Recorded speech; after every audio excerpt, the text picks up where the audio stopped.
Jackson Cole sat in his high-rise office, staring out at the sprawling cityscape below.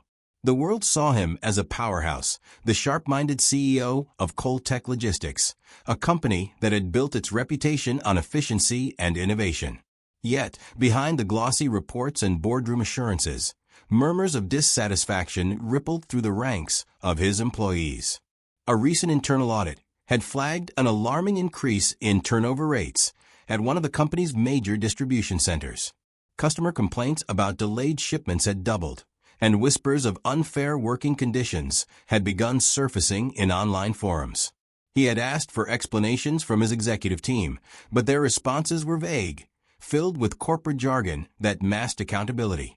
It was always the same answer: temporary growing pains, unmotivated workforce, or cost-cutting measures necessary for long-term stability. But numbers didn't cry. People did. And Jackson couldn't shake the feeling that something was deeply wrong. That's when the idea struck him. If the truth wouldn't come to him, he would go to the truth. The plan took weeks of careful preparation. A false identity was created: Jack Carter, a newly hired warehouse worker. His tailored suits were traded for steel-toed boots, worn jeans, and a faded hoodie. His well-groomed stubble was allowed to grow into a coarse, uneven beard. He cut his hair, stripping away the polished image of the CEO the world recognized. His expensive watch and cufflinks? Gone. Instead, he wore a cheap digital watch, the kind that beeped every hour. Stepping into the warehouse for the first time was like entering another world. The air smelled of sweat, cardboard, and machine oil. The lighting was dim, with harsh fluorescent fixtures casting long, flickering shadows over the cavernous space. Conveyor belts rattled like mechanical serpents, and the steady hum of forklifts punctuated the air with sharp beeps. No one looked at him twice. Just another temp, another cog in the endless grind. A burly supervisor named Rick Donovan was the first to acknowledge him, if a grunt and a clipboard shoved into his chest counted as a greeting. "You're late," Rick barked, though Jackson had arrived 5 minutes early. "Grab a scanner. You'll be sorting shipments in Zone C. Don't slow down and don't ask questions." Jackson bit back his instinct to assert himself. He wasn't the CEO here. He was a worker. And workers, it seemed, weren't given the courtesy of patience. The first few hours were grueling. Heavy boxes, relentless pace, sweat pooling under the collar of his hoodie. The barcode scanner in his hand felt foreign, its beeps blending into the cacophony of the warehouse floor. He watched the others, how they moved, how their faces reflected exhaustion masked as routine. It didn't take long for him to notice the discrepancies. Workers whispered to each other in hushed tones, their eyes darting toward the managers before speaking. The moment Rick passed by, conversation ceased, replaced with the mechanical motions of packing, lifting, sorting. A young woman, Ella, according to her name tag, winced as she adjusted her wrist brace before returning to sealing boxes. She looked exhausted, but she moved quickly, her eyes wary, shoulders tense. It wasn't just overwork. It was fear. Jackson kept his head down, listening more than speaking, absorbing every detail. Conversations over lunch breaks revealed troubling patterns. Quotas had nearly doubled in the last 6 months, but wages had stayed the same. Mistakes, even minor ones, were met with pay deductions or loss of shifts. Complaints weren't just ignored, they were punished. When a worker named Luis made the mistake of sitting down for a moment, Rick was on him in an instant. "Think you're on vacation?" Rick growled. "You rest when you clock out. Get up or get out." Luis scrambled to his feet, murmuring an apology. Rick walked away, shaking his head. Jackson clenched his fists, every fiber of his being resisting the urge to intervene. He had built this company on the belief that efficiency and ethics could coexist. But this was something else entirely. By the end of his first shift, his muscles ached in ways he hadn't felt in years. But the physical exhaustion paled in comparison to the mental weight settling on his chest. His company, the empire he had spent years building, had become a machine that crushed its own people. And now he was inside it.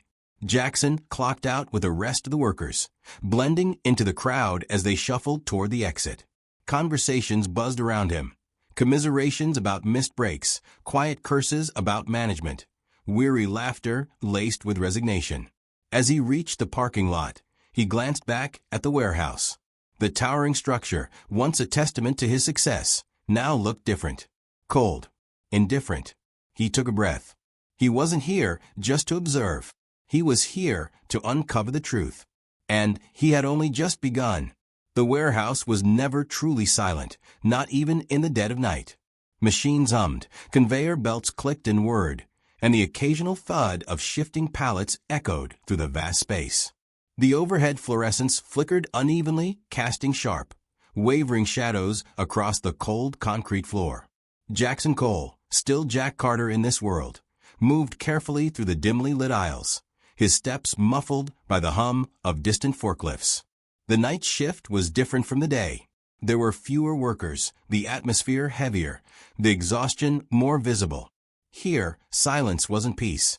It was tension stretched thin over bone-deep weariness. Workers moved like ghosts, sluggish yet efficient, their movements mechanical as they packed and sorted shipments destined for faraway places they would never see. Jackson had learned enough in his short time here to know that exhaustion wasn't the only thing pressing down on these people. There was something else, something heavier, unspoken, a kind of quiet desperation that filled the spaces between them. That was when he heard it, a sound that didn't belong to the monotonous rhythm of the warehouse. A small, broken sound muffled raw. A sob. He hesitated. Sound carried differently in the vast space, and for a moment he thought he might have imagined it.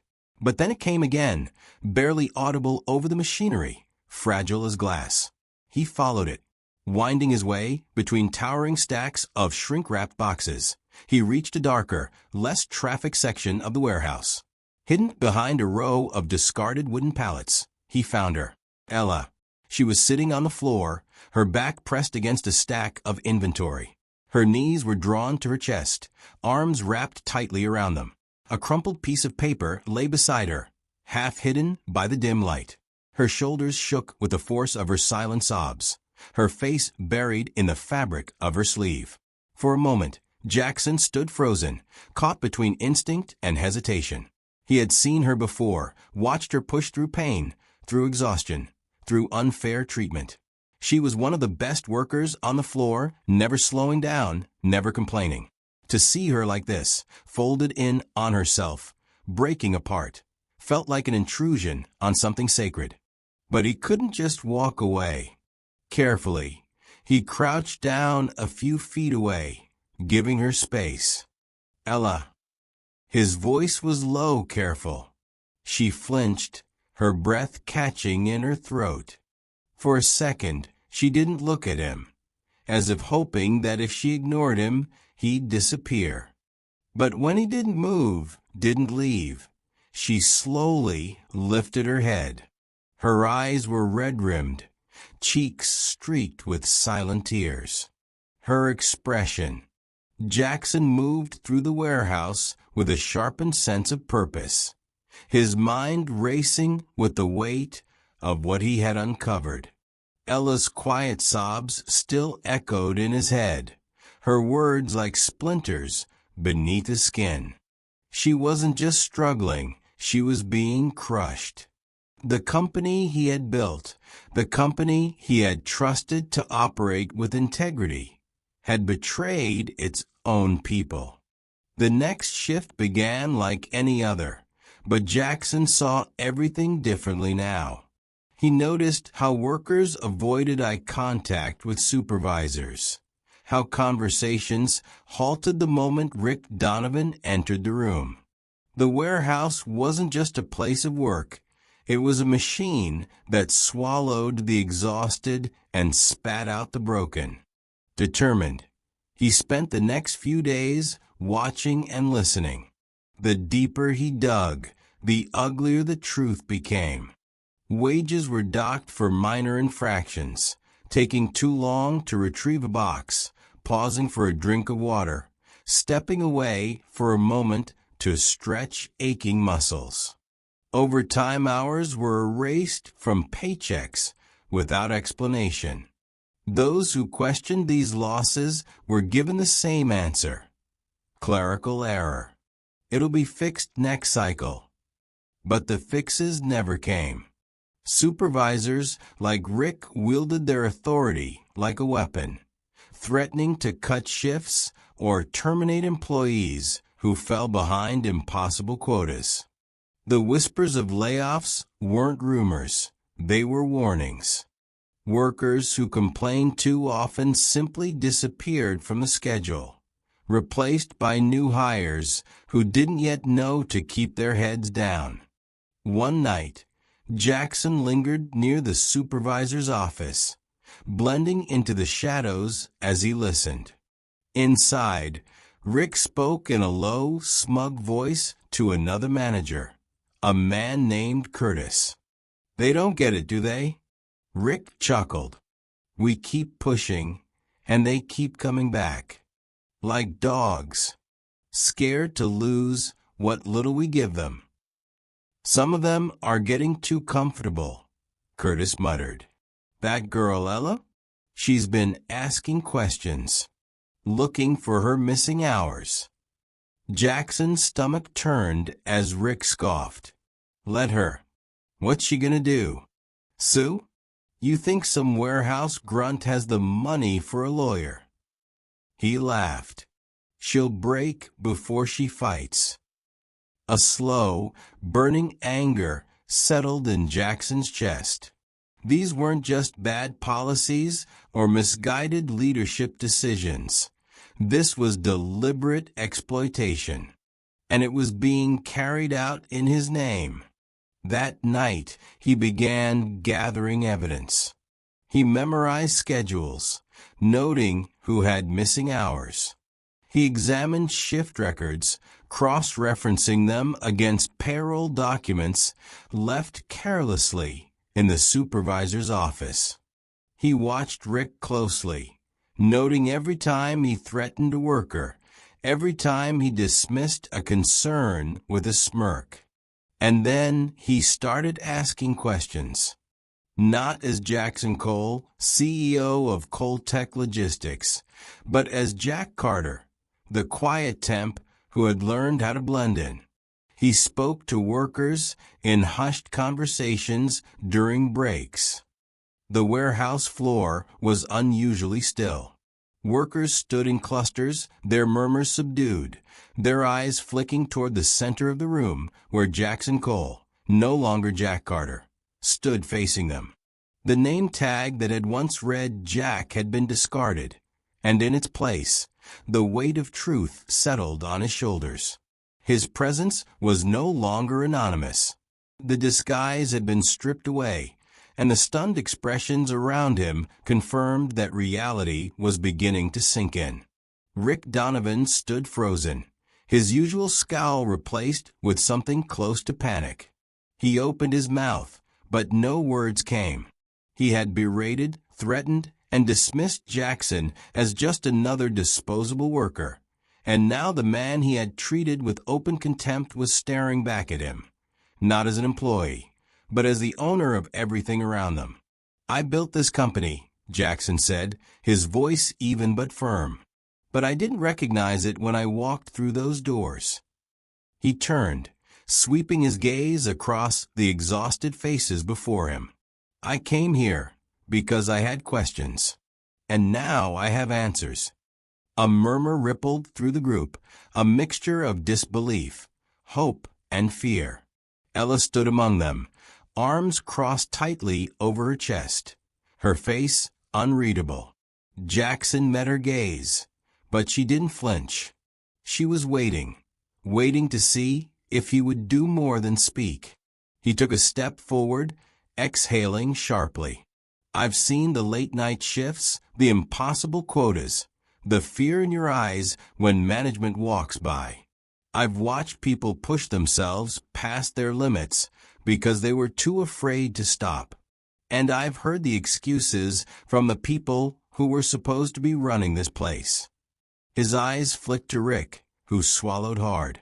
Silence stretched for a long moment before Jackson turned to a group of senior managers who had gathered at the edge of the floor, their suits a stark contrast to the sweat-stained uniforms of the workers. "Tell me," he said, his voice quieter now, but no less intense, "when did this company stop being about its people?" One of the executives, a thin man with wire-rimmed glasses, cleared his throat. "Mr. Cole, we've always prioritized efficiency. The logistics industry is highly competitive, and we—" "Efficiency," Jackson repeated, his tone ice-cold. "Is that what you call threatening workers for taking a break? Cutting pay without notice? Ignoring safety concerns?" He turned back to the employees. "How many of you have lost wages without explanation?" A few hesitant hands went up. Then more. Then nearly all. Jackson clenched his jaw, feeling a familiar anger coil in his chest. He had built this company on the promise that it would be different, that it would be better. And now he was standing in the middle of a machine designed to grind people down and spit them out. Rick finally found his voice. "Sir, these people complain no matter what we do. They're lazy. If you start giving handouts, they'll take advantage." "Enough," Jackson cut him off. His voice wasn't loud, but it carried across the floor like a crack of thunder. "You're done here. Effective immediately." Rick's face went pale. "Sir, please, I was just—" "You were just abusing your authority," Jackson interrupted. "Get out." The silence that followed was thick, the tension palpable. Rick looked around, as if expecting someone to defend him. No one did. Without another word, he turned and walked toward the exit, his steps heavy with defeat. Jackson turned back to the workers. "This isn't a one-time fix," he said. "I can't change everything overnight. But what I can do, what I will do, is start making this right. Starting today, wages will be reviewed and adjusted, benefits reinstated. And if anyone in management thinks they can run this place through fear and intimidation, they won't be here much longer." A few gasps rippled through the crowd, but Jackson wasn't finished. He turned to Ella. "Your son's medical bills, consider them covered. No more missed shifts, no more impossible choices." For the first time since he'd met her, Ella's expression cracked. She blinked rapidly, lips parting slightly, but she didn't speak. Instead, she nodded once, sharp and quick, her jaw tightening as if she refused to let herself believe it just yet. Jackson stepped back, exhaling. He had spent his career measuring success in numbers, in revenue reports and expansion plans. But here, in this moment, success was measured in the weight lifting, just slightly from the shoulders of the people in front of him. It shouldn't have taken going undercover to see the truth. But now that he wouldn't look away again.